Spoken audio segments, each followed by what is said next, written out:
Teenager therapy, because we have problems too.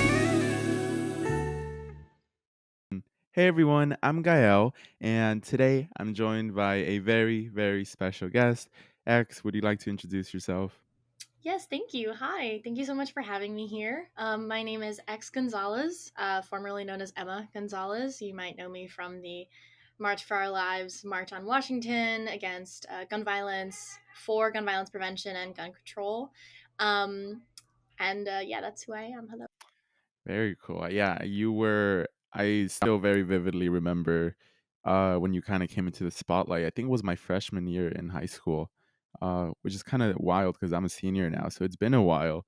Um, I think around that time, that was kind of a very wild time, because I vividly remember there was like an entire walkout like all over the country, uh, and I remember being in my third period class and like everyone kind of started walking out and you know everybody was doing it, and it was really interesting that um I don't know, I feel like something about that walkout I think kind of shaped or set the narrative for what would be to come in the next couple of years with protests and activism and all of that. Do you think there's been a sort of resurgence in the popularity or just the willingness of people to protest and become an activist of sorts?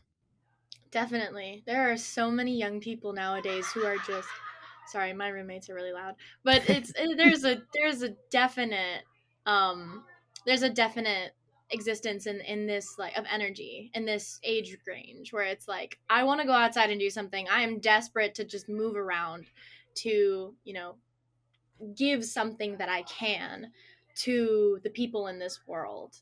And, like there's a lot of energy to offer, especially because I mean, so many people, like adults, are like, you can't do anything about this. And it's like, well, I want to overcompensate and prove that I can do something about this.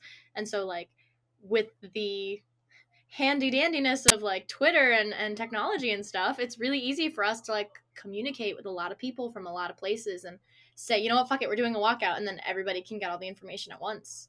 Hmm. When did you start getting into activism? And when do you think that your journey of being an activist kind of was lit on fire? Honestly, like I feel like I've always been a type of person to just be more outspoken. Like I would like to credit Riff Tracks and MST3K for being Mhm, for mhm. being the just kind of in the comedic way, where you're watching a movie and then you make a joke under your breath, but like I wanted to say it loud enough for everybody in the theater to hear it, and I didn't. But that type of stuff where it's like I want to be able to say something that everybody could hear and like would enjoy, that it would positively impact people, and like um I became the president of our Gay Straight Alliance, which has since been renamed the Gender and Sexuality Alliance, which is really cool. And as president, we would like go to the Walmart after school and plan what we wanted to do in the club meetings like for the next month. And it was like really fun. We would have these political conversations about like things that were going on in the legislation and stuff, or conversations about like, what do you think masculinity is, what do you think Mm. femininity is, like let's talk about modern media, like that that little gay short video that was animated about like the little redhead with his heart jumping out of his chest. Yeah, yeah. Yeah, I think it's called Heartbeat or something, but like Mhm. that came out during like when we were doing all that, and it was really cute. We were able to discuss it and watch it with each other, and just like it was a beautiful little space that we created. And so I was definitely one of the people that was like, if I know something is true and somebody is clearly wrong, I would like to correct them. um and so that just kind of kept going, and here I am And now. how old were you again? I was like 17, 18. I think Mm. 18 at the time. And it's funny that you say that you're a senior in high school, because that is the age of like probably half the people in March for Our Lives. Like Yeah.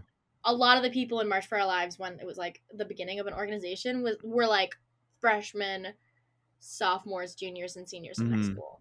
All baby ages. Very fresh. Yeah. I think the reason for that is probably just it just resonated so deeply with us, right? Yeah. Because I think the most common, or I guess the most horrific place where like a school shooting could happen is a school, and that's like long Yeah. been part of our history, I guess. And I think younger generations Do, do you okay? This one's kind of interesting. Do you think the fact that through social media you're able to spread like videos of the shootings and like graphic images and stuff like that, do you think there's good to that? And do you think that's part of the reason why so many people feel passionate, or is it just glorifying violence for no reason? That is a very, very good question to ask. And honestly, I think there is probably truth to both sides of it. Like in terms of there is a benefit to spreading the information that you might see in terms of like, because it is on video, somebody got arrested and rightfully charged for the murder of an unarmed black man, and Hmm. because that was on video and there's no denying video evidence, something was actually able to happen. However, in other cases, as you have said, yeah, it becomes trauma porn and it becomes too much and Hmm. just like needless and gratuitous violence that people on social media feel like they are obligated to watch because it happened to someone, and so in order to make sure that they don't feel heartless or anything, they're like, well, I have to watch it because if they went through it, then like the least I can do is go through it with them or something like that, you know and that's not a productive way, I feel, to be like an activist or to do activist related things. Like you need to protect yourself in these spheres and guard your energies, and you don't have to like have watched or been there to go through something that somebody's gone through in order to know that you want to help. Hmm. And and if it takes that to make somebody want to help, that's so fucked up. Like they really, if they need to watch somebody die in order for them to want to get involved, something was not being communicated properly. And there are a lot of like older people who might need to participate in some of these things and actually see, because they're so disconnected with other people and they have no idea, no empathy for what's going on. Like if adults actually had to do as many lockdown drills as students did on a daily basis, they would think about gun violence a lot more and they'd probably vote vote measures for gun violence prevention. But anywho, Yeah, I think, yeah, we're directly affected, and I'm kind of, I wonder if I think how to phrase this. I guess I wonder if there is like very big difference in how students sort of think about gun violence than adults.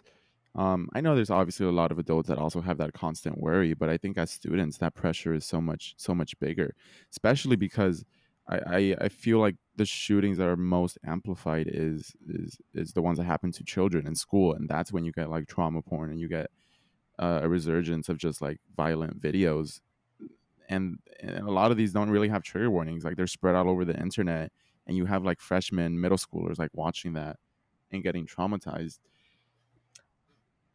yeah. How do you think? And like, it really mhm. Yeah, go ahead. I was gonna say that it really only serves to instill fear in people. Like one of the reasons that these things happen, like the motive behind making like something like this happen, is that it is an act of terrorism.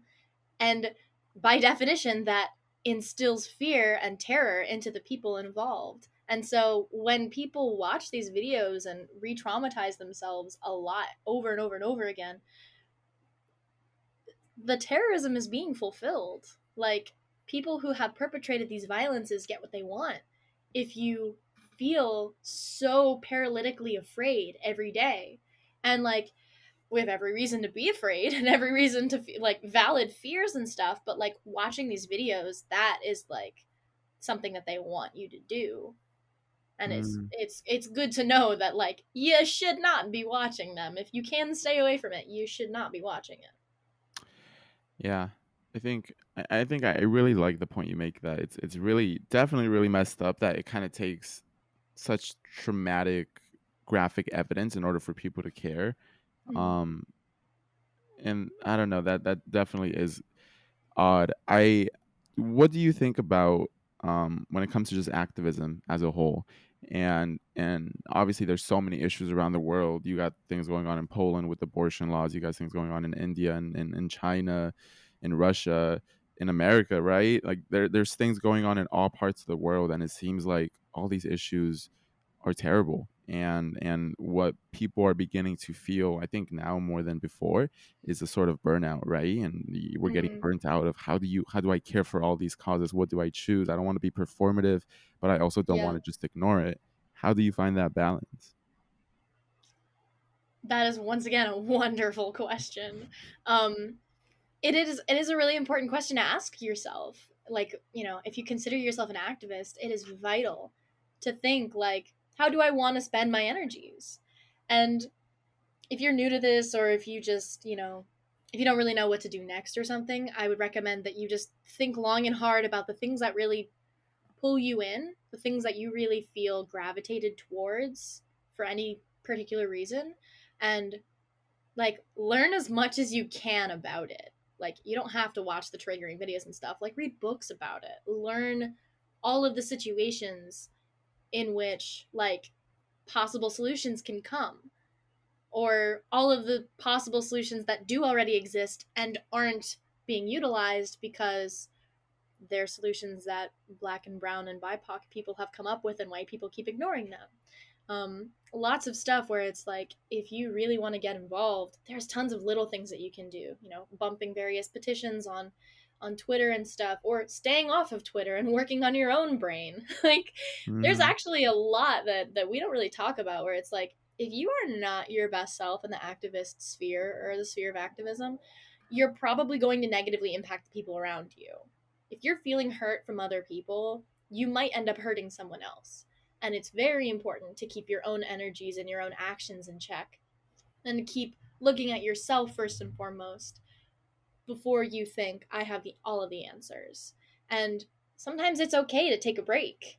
And you're allowed to still call yourself an activist, or still think of yourself as an activist, even though you're quote unquote you're not really like doing anything right now. Like, maybe you're not planning a protest, maybe you're not speaking at a protest, and maybe you're not making protest signs, and maybe you're not planning a sort of event or anything. You don't have to do that in order to feel like an activist. Like, if you have a conversation with your parents that's a hard conversation about why they should care about poor people, that counts. That's something. And things like that, like regular everyday interactions can be just as big, like in the grand scheme of things, as a huge Hmm. protest. So do you think everyone should be an activist? It honestly depends on what you want in life. Some people Mm. don't really want to think that way, or they have other things on their mind. And that's the cool thing about the human race, is that there's over 7 billion people. Like, not everybody has to be thinking about the same thing at the same time. Like, and it's also like, you don't have to be a full-time activist. You can be a part-time activist and still be valid. You don't have to drop everything to do something. You can do it in your spare time, and you still count. You are still a person in the fight. And like, maybe you'll go a really long period of time where you're not an activist. You don't consider yourself an activist at all, but that doesn't mean that you'll never be one again, and it doesn't mean that you weren't one before. Yeah, I think uh, I have a feeling that a lot of the rise of sort of like an Instagram social media activist with a lot of repost and just more than anything really just reposting information Yeah. is that now there's starting to kind of be arguments about whether you should even be doing that or keeping it to yourself, because originally it was like, yeah, everyone should be reposting this, repost, and now it's kind of like, okay, I'm tired of you reposting it and then going back to normal. So I feel like there's a dysfunction when it comes to organizing, and I think a lot of people get mad at others for not caring maybe as deeply or maybe not doing the same amount, and there's sort of a miscommunication into what is valid, I guess, and what is the extent that some people can do, and how that, even though it might not be incredibly detailed and some people might see it as performative, it's still them attempting to do something. Yeah, like, I feel like it's very important for people to recognize that we haven't really done activism and social media at the same time for very long. we're all still figuring out how we think things should go, how we think activism is ethical with social media involved. Mm-hmm. And it just makes a lot of sense that, you know, in the beginning, everybody was like, "Oh, I want you to repost this. I want you to spread this around. I need everybody as possible to see this and stuff." Just spreading the word. But then we realized that that doesn't, just because, you know, something's getting spread around doesn't mean anything's going to happen. And so now everybody's like, "Well, so what do we do? What do we do here? Do we take the direct action? Do we go to the lawmakers themselves? Do we tell people that, like, okay, instead of spreading this around, this is what you can do?" It's something that, like, as quickly as we make these changes and as quickly as we have these, like, these understandings of, like, oh, that's not going to help something, we need to switch to here, it takes a while for everybody to get on that same page, and for somebody to have thought of something new, and then for everybody to go in that direction. Like, I think it's okay to be forgiving with ourselves in this time period of, like, learning how to make change in the spheres that we have, because technology has advanced so quickly that we're still learning how we can use it. Mm-hmm. And additionally, where, like, people feel like, well, if you're not ride or die, then then you're not, like, then you're not ride or die. If you're not ride or Yeah. die, then you're not, you can't call yourself an activist or something like that. Like, I feel like a lot of people who feel like they're doing a lot and might take it out on other people that the other people aren't doing a lot. It's it's a cry for, I need somebody to validate what I'm doing. I need somebody to notice what I'm doing, and I need somebody to understand and see the sacrifices that I am making. And that is something about activism that I should hope everybody would know by now. It is a thankless job. Nobody's gonna come up to you and clap you on the back and say, "Great job, man." Like, that does not happen. And if it does, it doesn't make you feel good. It does not feel like, oh, everything's worth it because one person said thank you. Yeah. No, that's not how it feels. And also, like, you're working in a place where, in a sphere where you're predominantly not going to be paid for what you do, because it's nonprofits and volunteering, and that's why it's helpful to society, is because it doesn't drain society. It doesn't take money. It gives money. It gives things. It's a constant outpouring. It's a constant well. People aren't built that way, though, and we need to be given things in order to continue to put out things. And so some people can only do activism part-time, or some people might need a break for an unspecified period of time, like a sabbatical, and then go back to it when they're ready. It doesn't mean that they were fake. It means that they, like, have other things going on. And there really, I feel, needs to be some more understanding and some more forgiveness with people existing as people, you know, in terms Mm-hmm. of, like, I am busy and I can't do that. I know I said I could go with you to this thing, but I don't think it would be right mentally for me to go. I don't think I'm in the right space. You know, like, there should be a little bit more of a normalization Mm-hmm. and a little bit more of a calm reaction to people having a difference of opinion or a difference of energies or a difference of needs in terms of, like, I need to do activism or I need to take a nap today. Yeah. I totally agree with that. People need to be more understanding, empathetic, Yeah. that it is a really draining job to be constantly trying to care for everyone and then balance your mental health and your own struggles, and no one's caring for you. I Yeah. think the sooner we understand that, the more compassionate, the more effective we could really join together. And like that kind of leads me to my next point. Do you think there's become, I guess, a sort of unhelpful and maybe even damaging way of approaching activism that involves using very complicated language and complex language and words that a majority of the population doesn't understand, and how that's just leading to people getting burnt out and maybe just feeling like this is too far a complicated issue to even take a step into learning? And is that harming the movements that we're trying to protect and cater and grow with? Yeah, I would definitely agree. I think that there really should be more often, like, opportunities for people to receive after having been giving for so long. People need to be able to receive something after having given some things. There will be more people in the activism sphere if it's a thankful job. Like what I was saying before, it really, really does apply in terms of like, well, if we give the workers benefits, maybe we'll have more of a maybe we'll have more workers. Maybe we'll retain our workers for longer.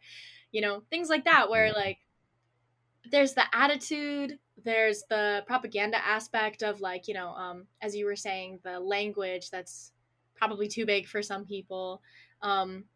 You're making all these big fancy points and arguments and legalese structures, and it's just destroying the people who are trying to just put a good foot forward and offer love, compassion, and help for the people who need it, and making a situation that should be a good one full of bureaucracy.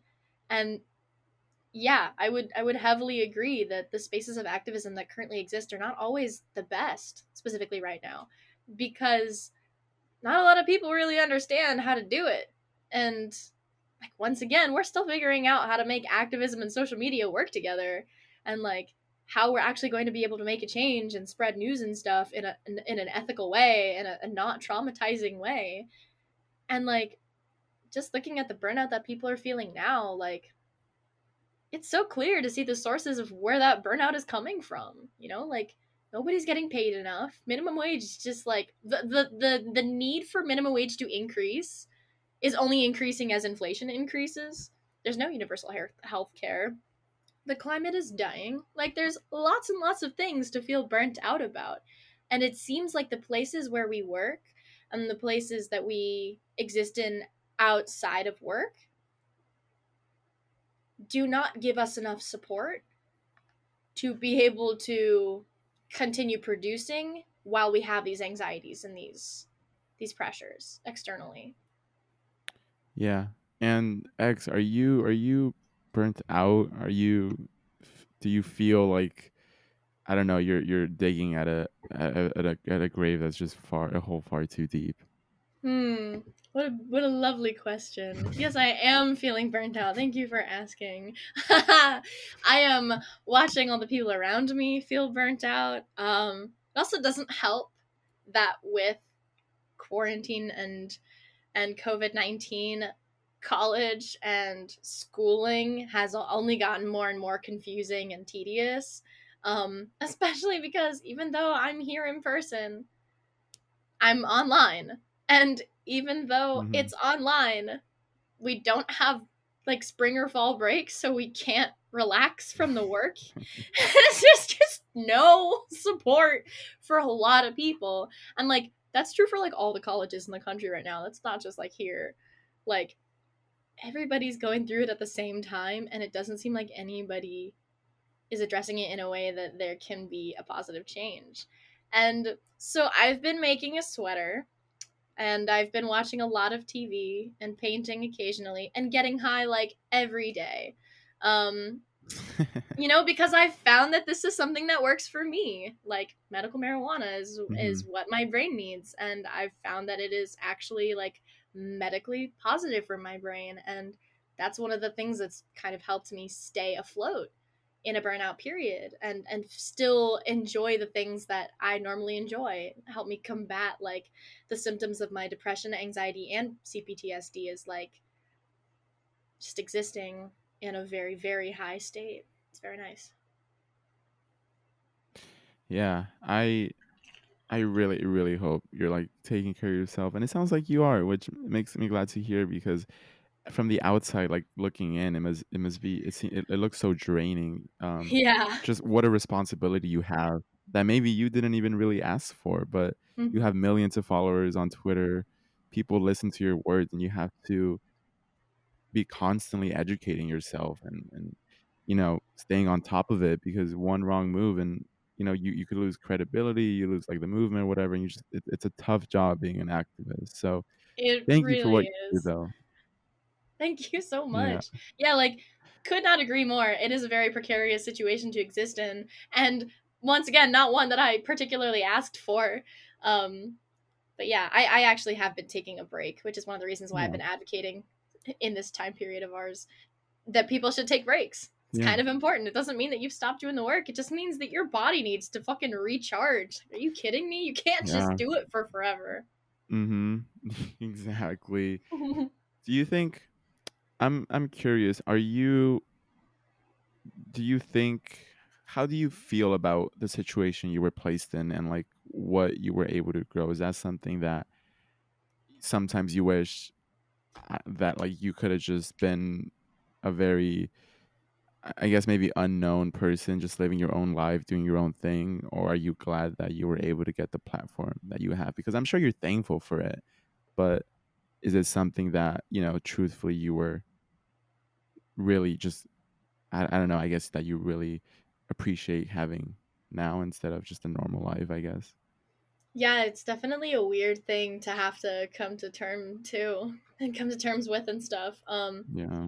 But I definitely feel like I don't like to look at the past and be like, damn, I regret that decision. I wish I could go back and change things, because thinking that way is not gonna it's not gonna make you go back and change things. Like, it's good to think for the future and be like, okay, well, I know that I've done this before and I didn't like that response, so I'm going to change that behavior or change that action and not do it again or something.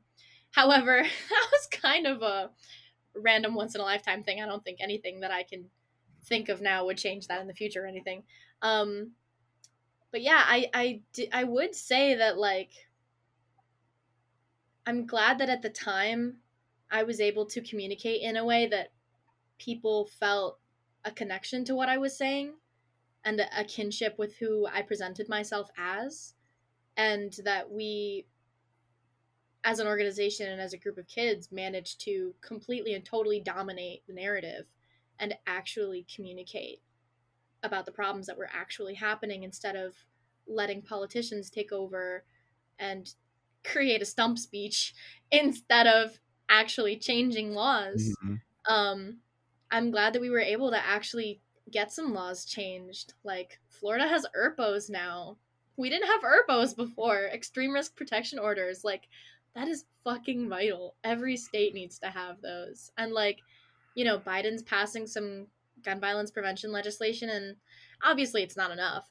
But, like, so a couple more pieces than we had before. Like, I am gonna be happy about the little things along the way. But yeah, I mean, looking at all the experiences I've had is very strange. And I don't even know if I can say that I'm happy with them or upset with them. Like, obviously, I've had a lot of trauma, and most of it came from the experiences I've had, like, post everything. Um, but I'm definitely here. That's Hmm. that's mostly You what I made can say. it. Yeah. I'm here. I made it. I lived, bitch. Like, And that's I guess that's always something to be yeah. happy about, but I can't imagine just how surreal it must be that. It's very surreal. Like, it's I once again, I can't even label it as positive or negative. There are things that are positive and there are things that are negative, and, like, at the end of the day, I'm still just trying to remember everything that's happened to me. I am sorting through flashbacks by drawing them on Hmm. post-it notes, putting them aside for later, and then dealing with them when I have the mental capacity. Yeah. Yeah, it's definitely weird to look back at the life you once had and acknowledge that that's no longer what it is. Yeah. Um, that everything is a little bit different, and I guess you have an extreme case of that. Um, I guess our last couple of things that I want to talk about. I think the nation itself and a lot of young people feel a sense of anxiety, a constant anxiety for um, Oh because of gee. gun Oh gee, do violence. they? Yeah, Yeah. surprisingly. it's Um, pretty fucking bad, yeah. yeah, it's not good. Which is obviously an issue. And I just, you know, what advice do you have for young people, freshmen, sophomores, juniors, seniors, college kids, even people as young as like elementary and middle school who see all these things and they're paranoid, like, what if I go here and something happens? What if I go to school and something happens? How do you think is the best way to deal with the anxiety of that? There's two answers to this. Dealing with the anxiety that comes with that, and what could you do to help prevent it.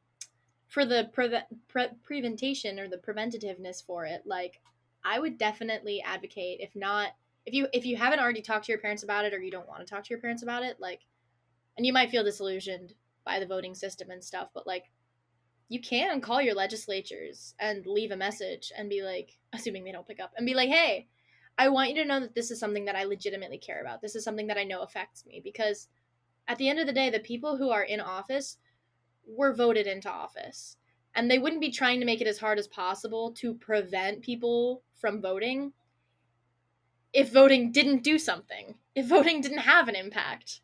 If voting didn't have an impact, they wouldn't be gerrymandering and redlining and making it as hard as possible for people of color to vote. You know, like, it's kind of Yeah. proving that votes do matter. And like, specifically talking to them, like, it's possible that they just don't know. And if you actually call them and let them know that something is fucking stressing you out and grinding into your soul, like, if they don't respond positively to that, then you know where to stand when it comes to voting. You can be like, hey, that's really fucked up. I can't believe that you didn't side with me on gun violence prevention. You're not cool. I'm going to tell all my friends to vote against you. Like, at the end of the day, a lot of people in power, they don't care about the legislation. They care about staying in office. And you control whether or not they stay in office. So you might not be able to vote now, but we all have the receipts. We all carry bloodlust vendettas against people who have wronged us. We have an elephant's memory. And on the second side of things, in terms of dealing with anxiety, I would highly recommend for as many people as possible to get a therapist. There is so much of a need for everybody possible to get a therapist. And there's not a lot of ability for a lot of young people to get therapists because, first of all, therapy is expensive, and it's less expensive with insurance, but not a lot of people have insurance, and considering we don't have free universal health care, it's all the more harder. But there are a lot of online texting services and online services in general for digital therapists that are either free or less expensive than the conventional therapy. There are also books that people can read about, like, therapy or being able to practice mindfulness and help ground yourself in a moment where you are feeling very anxious. There's obviously lots of YouTube videos on such topics. Find yourself in a deep meditation rabbit hole, go for it. Have a great Saturday afternoon doing that type of stuff. But also know that you are not alone in that anxiety. Everybody feels the same exact way. And this is going to sound weird, but getting more educated about the thing that's making you anxious might help alleviate some of that anxiety. Like, you might think it'd make you more anxious because you're like, oh God, I know the statistics now, and oh my God, like, it's possible. Depending on where you look for information, you might get more anxious. And so obviously be careful with yourself in doing so. But in some aspects, you might actually feel more relaxed to know certain things. Like, if you listen to the podcast Gangster Capitalism season 2 about the NRA, it is one of the funniest and most stress relieving podcasts to listen to. In my humble opinion, it makes me laugh every time I listen to it because it's about the NRA, one of the most supposedly scary industries in protecting gun rights in this country, and you're listening to how terribly they're doing in terms of how they're taking money away from members and buying suits with them and paying for lush vacations and poaching animals in Africa with their fancy guns.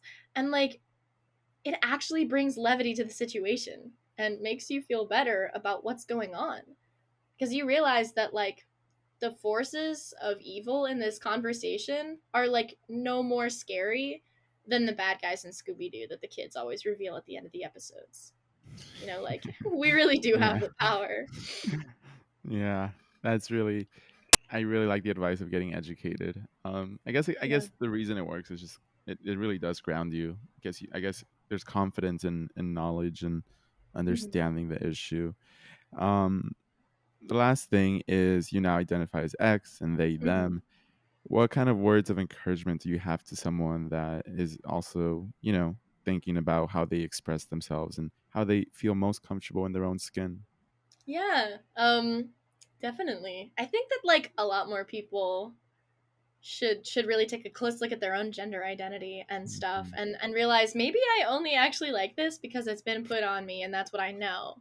Mhm. Maybe I don't actually identify with this, and that's why I've always felt like one of those I'm not like other girl type of girls. Maybe it's because I'm not a girl. Like, I mean, at the end of the day, it's just really thinking about your own self and what's going on in your own mind and how people perceive you and stuff, and like how you feel you are perceived. You know, it's like just give yourself the chance to like envision and like think of yourself as one of those like those Barbie dress up games.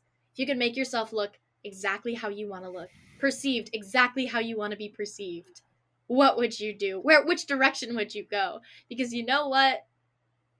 This is it. This is now. Go for it. Mhm. You have the range.